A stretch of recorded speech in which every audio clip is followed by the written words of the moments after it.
Maknanya adalah bahwa pelaku perbuatan bid'ah itu tidak bertaubat, susah untuk taubat. Kenapa? Karena dia mengira amalannya benar, mengira amalannya sesuai dengan petunjuk Rasulullah SAW, mengira dia sedang beribadah kepada Allah. Makanya susah kadang-kadang menasihati orang-orang yang beramal, yang mengada-ngada, yang belum ada contohnya dari Rasulullah SAW. Yang ada malah kita dapat semprot. Ya, lakin idza taba taballahu alaih. Tetapi kalau seandainya orang ini bertobat dari perbuatan mengada-ngadanya, maka Allah Subhanahu wa taala dengan izinnya akan memberikan taubat kepada orang tersebut. Kita di zaman ini, masa-masa ini itu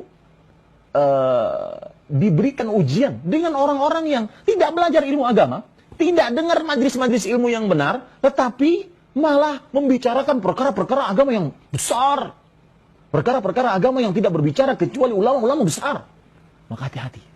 Ya, hati-hati para ikhwan yang dirahmati oleh Allah Subhanahu wa taala. Jadi orang yang mengadakan sesuatu yang baru dalam agama ini, apakah bentuknya zikir, bentuknya salat, bentuknya puasa, bentuknya perayaan atau yang lain, yang Nabi gak adakan sama sekali, dia mengadakan. Berarti yang pertama, dia menganggap bahwa agama Islam belum sempurna.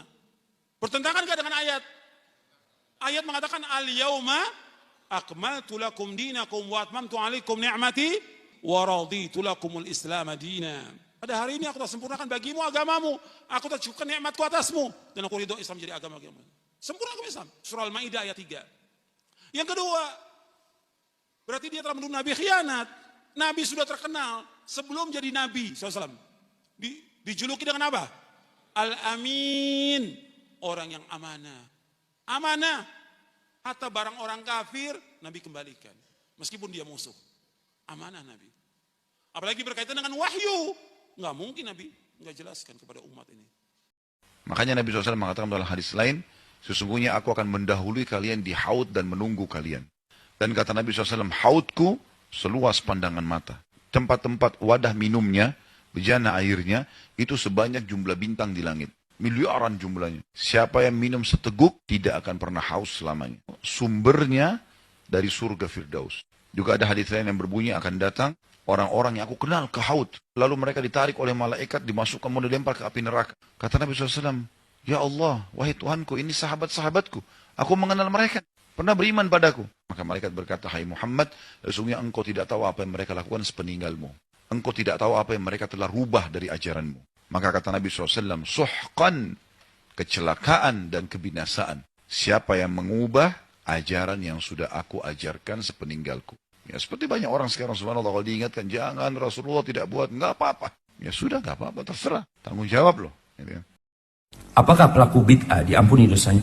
Jamaah ingat, semua dosa selain kesyirikan itu ada harapan diampuni. Dan berbicara tentang bid'ah, ingat bid'ah ini bertingkat-tingkat. Ada bid'ah mukaffirah, ada bid'ah yang menyebabkan pelakunya keluar dari Islam. Ya sudah kalau dia melakukan bid'ah yang keluar dari Islam, seperti bid'ahnya yang mengatakan Allah bisa bersatu dengan makhluknya. Dulu ada Al-Hallaj, na'udzubillahi min dzalik. Maka ada bid'ah yang mengeluarkan dari Islam. Ada bid'ah mufassiqah, ada bid'ah yang menyebabkan pelakunya jadi fasik, dan masih bertingkat-tingkat lagi bid'ah tersebut. Maka kita perlu belajar agama ini dengan sempurna dan tidak mudah-mudah membid'ahkan orang. Tidak mudah mengatakan, oh fulan ini termasuk yang 73 golongan. Nah, ya jelas lah, selama muslim masuk 73 golongan. Tapi mungkin dia masuk yang satu juga. Mungkin dia melakukan, nggak ngerti, nggak paham dia jamaah.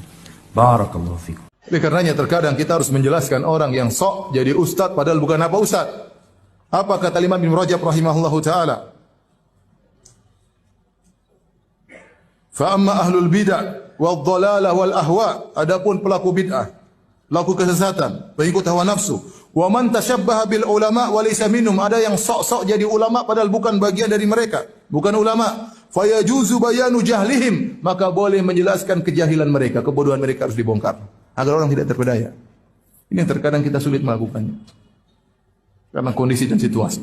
Tapi kita sedih melihat orang-orang yang jahil, asal ngomong, asal fatwa, asal bicara.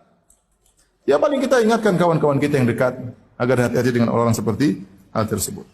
Fayajuzu bayanu jahli, maka boleh menjelaskan kejahilan mereka, wa idharu uyubihim, dan untuk nampakkan aib-aib mereka, wa raddu alaihim, dan membantah mereka. Antum a'lamu bi umuri dunyakum, kalian lebih tahu tentang urusan agama kalian, urusan dunia kalian.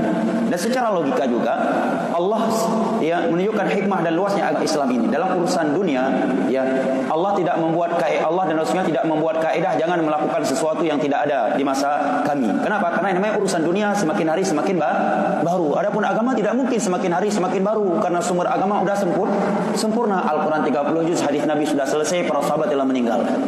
Maka yang kata Imam Malik, orang yang mengada-adakan ibadah baru yang tidak ada di masa Nabi, secara tidak langsung dia menuduh Nabi ini berkhianat menyampaikan agama Allah. Kenapa? Karena menunjukkan ada sebuah ibadah yang belum disampaikan oleh Nabi. Berarti apa? Nabi berkhianat belum menyampaikannya. Apakah sengaja ataupun lupa? Kedua-dua ini dapat membatalkan Islam seseorang. Kalau dia menyatakan Nabi dengan sengaja tidak menyampaikannya, murtad dia, karena menuduh Nabi tidak jujur dan tidak amanah. Dan inilah yang ditanamkan oleh Syiah kepada para pengikut mereka. Dan bid'ah ini lebih dicintai iblis dibandingkan dosa besar. Berkata Imam Sufyan Ats-Tsauri, iblis lebih mencintai bid'ah dibandingkan perbuatan dosa besar. Kata beliau melanjutkan, karena pelaku dosa besar itu taubatnya dekat. Kenapa? Dia tahu dia salah. Siapapun orang yang bermaksiat, dia tahu dia salah. Hati nuraninya tahu dia salah, cuman dia kalah dengan hawa nafsu hingga melakukan perbuatan maksiat tersebut. Tapi orang yang melakukan kebid'ahan, taubatnya jauh, kata beliau. Kenapa? Karena dia tidak tahu dia sedang melakukan kesalahan. Dia tidak merasa sedang melakukan kesalahan. Makanya kalau Anda nasihati, marah mereka. Saya ini kan berzikir, saya ini kan berdoa, saya ini kan sholat, saya ini kan puasa. Masa kemudian kamu salah-salahkan? Dasar sawah Salafi Wahabi. Mentok udah.